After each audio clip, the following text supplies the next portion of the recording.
وإذ قال لقمان لابنه وهو يعظه يا بني لا تشرك بالله إن الشرك لظلم عظيم وإذ قال لقمان لابنه وهو يعظه يا بني لا تشرك بالله إن الشرك لظلم عظيم.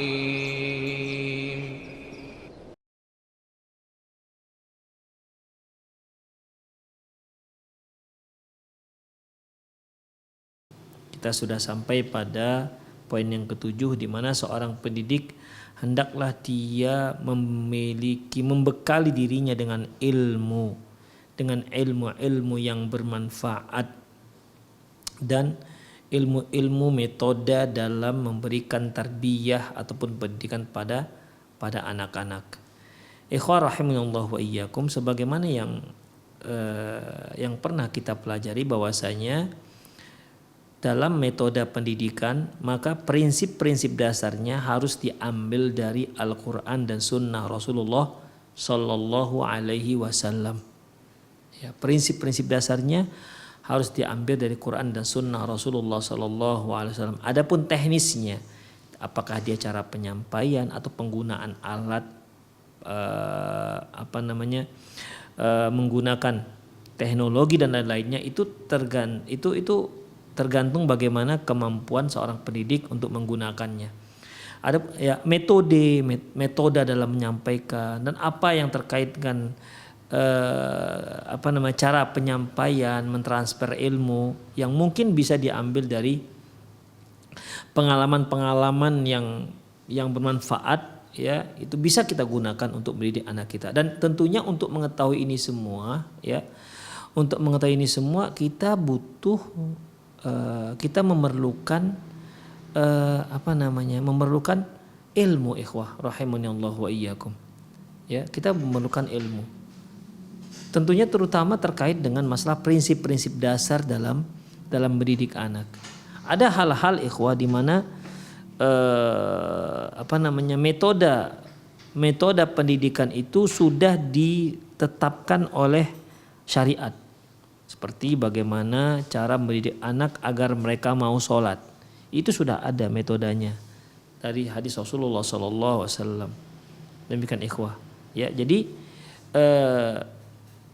seorang pendidik dia harus memiliki dasar untuk itu, memiliki ilmu-ilmu bagaimana cara dia mendidik anak agar generasi dia ini benar-benar menjadi generasi yang soleh dan solehah, yang tahu apa tugas dia sebagai manusia. Demikian, sehingga ketika dia besar dia sudah punya landasan hidup, sudah punya akidah yang kuat untuk menghadapi masyarakat ataupun ketika dia terjun ke tengah-tengah masyarakat. Demikian, ikhwah. Itu semua berpengaruh dengan bagaimana seorang pendidik mendidik anak didiknya. Demikian, apalagi sekarang ini, ikhwah, pengaruh yang luar biasa, pengaruh media sosial, internet yang sudah sangat memasyarakat, di mana anak-anak kita sudah megang HP, yang HP itu merupakan smartphone, tidak hanya terkait dengan hubungan antara misalnya komunikasi antara anak dan orang tua, anak dengan gurunya, tapi juga mereka sudah terhubung dengan internet. Demikian, apalagi sekarang ini dengan adanya sekolah yang online. Umumnya sekolah tidak offline, tidak di kelas. Demikian, tentu seorang pendidik harus mengerti bagaimana cara menggunakan teknologi yang seperti ini kan, ikhwah, tentu tidak ada dalam prinsip dasar Islam, ya.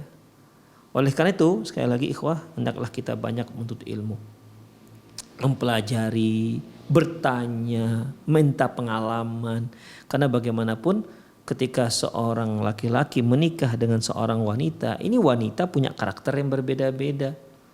Ya, ketika dia mungkin ternyata Allah pasangkan dengan seorang wanita yang tabiatnya keras, bagaimana cara menaklukkan ataupun mengatur ataupun memimpin wanita yang punya tabiat keras seperti ini.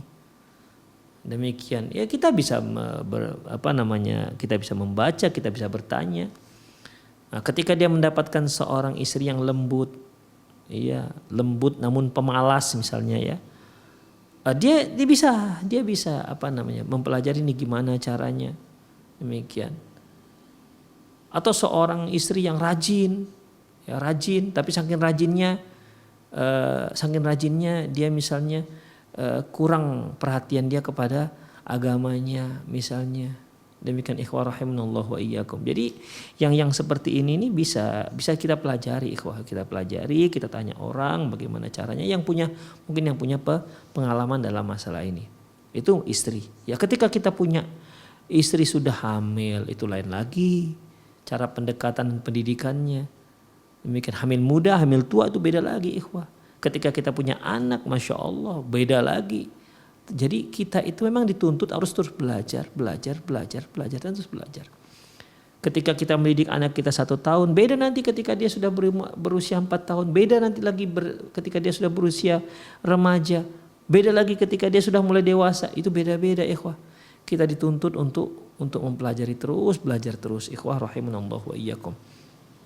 Namun tentunya kita jangan lupa kaedah-kaedah dasar dalam Islam, ya, karena dari situlah semua pendidikan dimulai, dari situlah semua metode berangkat dari titik itu. Demikian, ya, makanya ketika Luqmanul Hakim berkata kepada anaknya, wa idz qala Luqmanu libni wa ya'idhuhu, ketika Luqman berkata kepada anaknya, waktu itu dia sedang menasihati anaknya, ini kan pendidikan namanya. Maka beliau menekankan satu hal, itu yang pertama, ya bunayya la tusyrik billah, wahai ananda, jangan kamu mensekutukan Allah Subhanahu wa taala. Innasyirka la dzulmun adzim. Sesungguhnya kesyirikan itu merupakan kezaliman yang luar biasa besarnya. Demikian. Artinya kita tekankan pada anak kita masalah akidah. Nabi Ibrahim saja ikhwas, apakah mungkin Nabi Ibrahim menyembah berhala? Apakah mungkin Nabi Ibrahim dengan anaknya Ismail menyembah berhala? Ya kalau kita logikakan, ya hampir dibilang gak mungkin lah ikhwah. Ya. Tapi ternyata ikhwah, isi doa Nabi Ibrahim adalah wajnubni wa baniya an na'budal asnam. Ya Allah, jauhkan diriku dan jauhkan anak-anakku dari menyembah berhala. Beliau sangat khawatir diri beliau dan anak-anak beliau menyembah berhala. Demikian padahal beliau berpredikat sebagai Rasul Ulul Azmi, sebagai Khalilur Rahman. Namun ternyata beliau sangat takut dengan masalah kesyirikan. Luar biasa ikhwah. Artinya kan beliau tahu apa prinsip dasar dalam pendidikan. Yaitu dengan menanamkan akidah yang kuat pada anak. Demikian ikhwah rahimanallahu wa iyyakum. Allah Subhanahu wa taala firman dalam surat Muhammad ayat 19 yang menunjukkan bagaimana keutamaan orang yang punya ilmu. Yarfa'illahu alladhina amanu minkum walladzina utul ilma darajat. Allah mengangkat orang-orang yang beriman di antara kalian dan mengangkat derajat dan mengangkat orang-orang yang diberi ilmu di antara kalian dengan beberapa derajat. Itu ikhwah. Jadi beda ya. Beda orang yang punya ilmu dalam mendidik dengan orang yang enggak punya ilmu dalam mendidik. Rasulullah katakan qul hal yastawil ladzina ya'lamuna wal ladzina la ya'lamun. Apakah sama orang yang tahu dengan orang yang enggak tahu? Ya, tentu beda ikhwah. Ya. Bahkan orang yang punya ilmu walaupun dia berbuat satu aktivitas yang sama dengan yang tak punya ilmu, ya, tapi yang punya ilmu ini memiliki nilai lebih dibandingkan yang tidak punya ilmu. Misalnya ini kita ambil saja masalah makan. Orang yang berilmu makannya bisa menuai pahala dari Allah Subhanahu wa taala. Orang yang tak punya ilmu ya sekedar makan selesai. Demikian. Ya. Makanya ikhwah rahimanallahu wa iyyakum, seorang yang punya ilmu aktivitas kehidupannya itu semua ada nilai pahalanya. Apapun profesinya. Demikian selama profesinya itu bukanlah profesi yang melanggar syariat. Dia bisa olah itu menjadi sebuah pahala, sebagai ladang pahala, sebagai ladang ibadah bagi dirinya. Demikian ikhwah. Jadi ketika seorang yang punya ilmu, misalnya ini dia punya ilmu tentang bagaimana sunnah makan, misalnya bagaimana aturan sunnahnya dalam masalah makan, dia makan, diniatkan untuk melaksanakan kewajibannya kepada Allah Subhanahu wa taala, dia makan pakai bismillah, kemudian makan pakai tangan kanan. Ini semua wah ini kan semua akhlak ya. Ini semua pendidikan. Demikian. Jadi makannya dia itu jadi ibadah. Dan dia bisa mendidik anaknya seperti itu. Ya, dia mendidik anaknya seperti itu. Jadi seorang yang punya ilmu, yang nggak punya ilmu juga sama-sama makan. Seorang yang punya ilmu menyuruh anaknya makan, yang tak punya ilmu juga nyuruh anaknya makan. Tapi beda nilainya, beda kualitasnya. Orang yang punya ilmu ketika dia menyuruh anaknya makan itu ada nilai ibadah dan punya kualitas bobot, punya bobot. Demikian. Contoh rinci lain misalnya, yang nggak punya ilmu, dia larang anaknya, nak kalau makan jangan serak-serak, jangan berserak, menangis dia nak makanannya. Itu dia yang nggak punya ilmu. Yang punya ilmu, dia mengatakan, nak jangan diserak, jangan berserak makanannya nak. Kalau jatuh makananmu, ambil dan bersihkan dan kamu makan. Demikian. Kenapa ya? Karena Rasulullah yang menyuruh iza saqata luqmatu ahadikum fala yada'hu falyakhudhu, apabila makanan kalian jatuh hendak dia kutip kemudian dia bersihkan. Wala yada'hu lisyaitan, jangan dia biarkan untuk dimakan setan.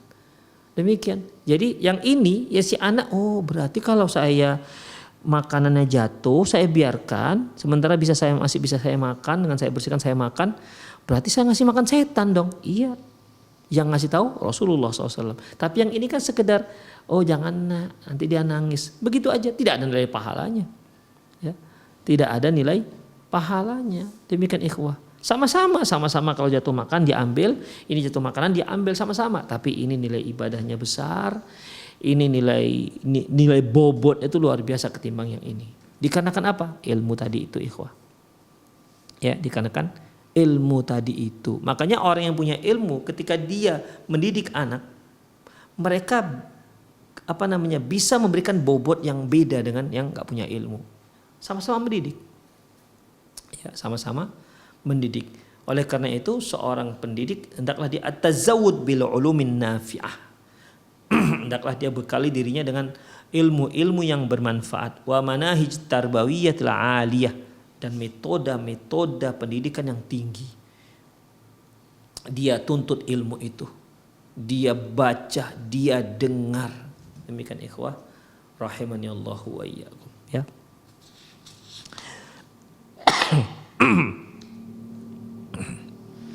Nabi SAW bersabda, talabul ilm faridatun ala kulli muslim. Menuntut ilmu hukumnya wajib atas setiap kaum muslimin. Demikian ikhwah. Dan memang kita butuh akan ilmu. Ya, sebagaimana yang dikatakan oleh Imam Ahmad rahimahullah bahwasanya kalau kita makan setiap hari kita butuh makan 2 atau 3 kali. Tapi kalau ilmu, kita membutuhkan ilmu itu sebanyak nafas kita. Sebanyak nafas kita. Demikian ikhwah rahimani Allah wa iyyakum. Itulah dia. Ya. Bahkan ilmu itu lebih kita butuhkan ketimbang makan. Demikian. Makan bisa kita pala-palakan 1 hari sekali, tapi kalau ilmu nggak bisa ikhwah. Ya, kita membutuhkan untuk setiap lini kehidupan yang kita jalani. Itulah ilmu. Ya, bagaimana caranya?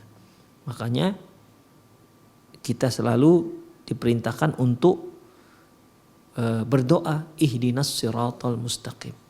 Ya Allah, tunjuki aku jalan yang lurus. Setiap kegiatan kita mohon kepada Allah, tunjuki jalan yang lurus. Itulah ilmu tadi ikhwah. A'azani Allah wa iyyakum. Ya, itulah ilmu sangat kita butuhkan. Jadi di sini ikhwah, menuntut ilmu hukumnya wajib atas setiap muslim. Adapun kalimat hadis yang ada tambahan talabul ilmi faridatun ala kulli muslim wa muslimatin, ya ada muslimatinnya, ini hadisnya dhaif. Adapun yang sahih tanpa ada kalimat muslimatin, hanya sampai muslimin. Lalu bagaimana dengan wanita? Wanita itu sama hukumnya seperti kaum pria. Innaman nisa min syaqaiqir rijal. Sesungguhnya wanita itu termasuk saudara kandungnya laki-laki, artinya hukum yang diberikan, hukum yang dibebankan kepada laki-laki itu juga hukum yang dibebankan kepada perempuan, hingga ada dalil yang membedakan antara laki dan perempuan. Allahu a'lam bissawab. Jadi ikhwah rahimanallahu wa iyyakum, dalam surat Muhammad ayat 11 ayat 19 Allah mengatakan fa'alam annahu la ilaha illallah. Ketahuilah bahwasanya tiada ilah yang berhak disembah kecuali hanya Allah. Ketahuilah berarti kan perlu ilmu. Ya kita artinya bertauhid itu perlu ilmu. Ketika kita nggak punya ilmu, kita nggak tahu bagaimana cara mentauhidkan Allah Subhanahu wa taala. Mungkin kita anggap satu hal yang biasa-biasa saja. Tradisi yang di sana mengandung kesyirikan kita anggap biasa-biasa saja. Ya, ini merupakan kearifan lokal istilah sekarang. Ya, melanggengkan ataupun merawat tradisi ataupun budaya. Ikhwah, azanallahu karena dia nggak punya ilmu ya dia jagalah tradisi tersebut. Padahal sementara dia nggak tahu kalau tradisi itu ada juga yang mengandung kesyirikan. Demikian ikhwah. Berapa banyak sampai sekarang kaum muslimin masih melakukan sesajian? Berapa banyak? Masih banyak ikhwah. Dikarenakan apa? Kurang ilmu. Loh, kenapa mereka nggak tahu? Ya mereka anggap itu satu hal yang biasa karena mereka nggak tahu. Mereka dapat neneknya begitu, ayahnya begitu, maka mereka pun lakukan seperti itu juga. Karena tidak punya ilmu ikhwah. Ya, nggak punya ilmu. Makanya Rasulullah SAW mengatakan man salaka tariqan yaltamisu fihi ilma sahhalallahu tariqan ilal jannah. Barang siapa yang menempuh jalan untuk menuntut ilmu, Allah mudahkan dia jalan untuk menuju surga. Karena ilmu ini ikhwah, pengetahuan kita bagaimana cara kita menuju surga, itu ilmu ini. Jadi kalau dia nggak mengamalkannya, minimal dia sudah mengetahui ke sana jalan ke surga. Jika suatu hari nanti dia ingin jalan, dia sudah tahu jalannya. Itulah ilmu ikhwah. Ya, walaupun pada saat itu belum bermanfaat untuk dia, tapi suatu saat nanti akan bermanfaat untuk dia. Demikian. Seorang berilmu tentunya bukan hanya titik dia mendapatkan wawasan, tapi dia juga lanjutkan dengan apa? Mengamalkannya. Sebab kalau orang berilmu tak mengamalkan, nggak sampai ke dalam surga. Ya, nggak sampai ke surga. Ya seperti kalau kita mau pergi dari Medan misalnya ke Pekanbaru, tahu kita jalannya. Oh, kalau kita nggak menjalani jalan ini, dari mana kita sampai ke Pekanbaru? Setelah kita tahu, ya kita jalani jalan perjalanan itu, kita tempuh perjalanannya. Jika kita ingin sampai ke Pekanbaru, kalau kita ingin ke Pekanbaru, kita tidak tahu jalannya, bisa nyasar nanti ke Brastagi. Demikian. Jadi harus tahu jalan, punya ilmu dan memang mau menjalaninya, barulah sampai. Demikian ikhwah. Ya, jadi ilmu dan amal itu memang harus seiring. Demikian ikhwah rahimanallahu iyyakum. Ya minimal kalaupun dia belum menempuh jalannya, dia tidak menempuh jalan yang sesat, itulah paling tidak. Ya. Orang-orang dia sudah tahu ini jalannya ke jalan Pekanbaru. Orang-orang yang nggak tahu, mereka semua menempuh ke jalan menuju Brastagi, dikira ke Pekanbaru. Sesatlah jadinya kan. Demikian. Tapi orang yang punya ilmu minimal dia nggak ke sana ikhwah. Ya, minimal dia jalan di tempat saja, nggak menempuh jalannya. Kenapa nggak mengamalkan? Itulah istimewanya orang yang punya ilmu. Demikian ikhwah rahimanallahu wa iyyakum. Jadi ketika dia mendidik, dia juga didikan itu yang bisa membawa anak didiknya menuju surganya Allah Subhanahu wa taala. Itu dia. Ketika dia menikahnya itu akan membawa dia menuju surganya Allah Subhanahu wa taala. Dia menjadi gurunya itu akan membawa dia untuk menuju surganya Allah Subhanahu wa taala.